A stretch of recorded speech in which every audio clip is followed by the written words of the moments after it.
How's it going, everyone? In today's video, we're going to be talking about my personal top 5 simple things to check for when buying a used ATV.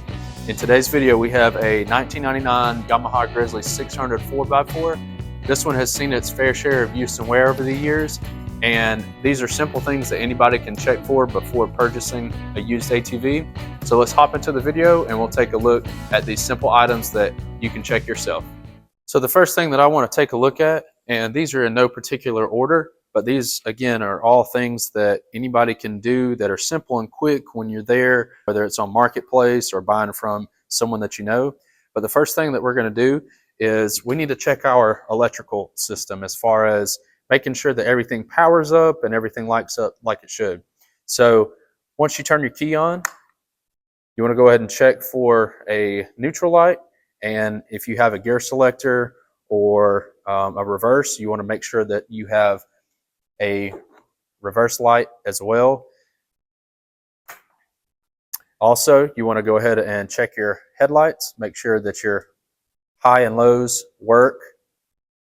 And on this particular model, and everybody's will be a little bit different, but on this particular model, there is a four-wheel drive option. Make sure that when you press that your four-wheel drive engages and disengages as well. So now that we've confirmed that our electricals work, let's go ahead and move on to item number 2. So the second thing that we're going to look at is we're going to see if the machine is cold-blooded or hard to start.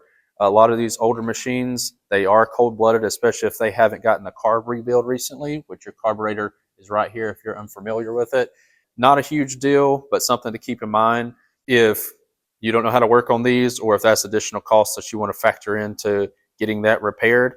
But ultimately, you should be able to start your machine with or without the choke, and once it's running, that choke should be off and it should idle well.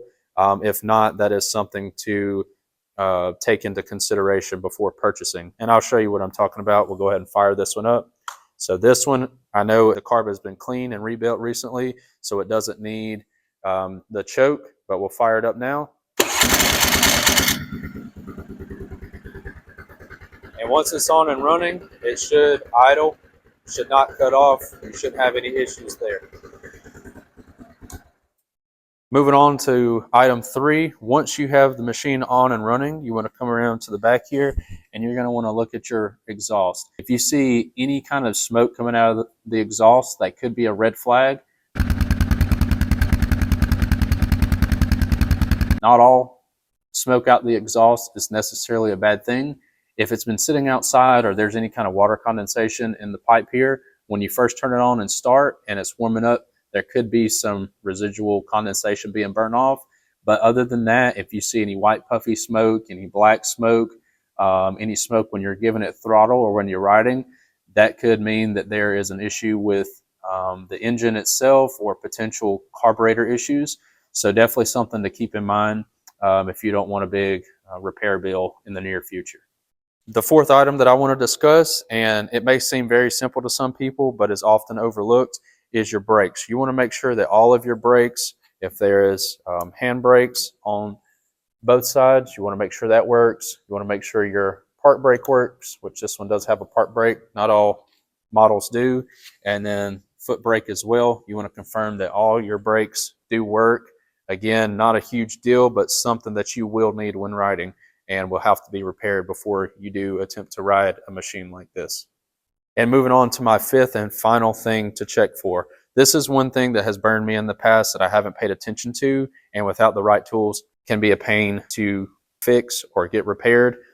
If you come down here to your wheel, all 4 wheels have a wheel bearing in them, and over time they get slop in the wheel itself from riding hard and going up hills and different rough terrain. So what you want to do is you want to grab your wheel and you want to rock the machine back and forth, up and down, side to side, and make sure that there's no play. You can also grab the top of the machine here and rock it back and forth and see if there's any play in your wheel. But that is a big thing. You never want a bunch of play in the wheel itself, and those bearings have to be replaced every so often. So I know that all the bearings in this machine is good, so we're good to go there.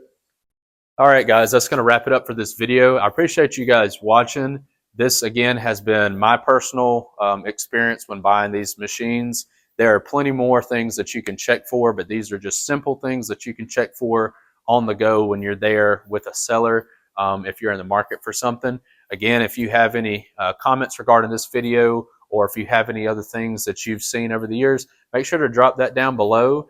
And if you're ever in the market for any other machines, I've got other reviews on this channel, and I'm also going to do a video just like this, but for dirt bikes. So if you're ever in the market for that, be sure to check those videos out, and we'll see you in the next video. Thanks, guys.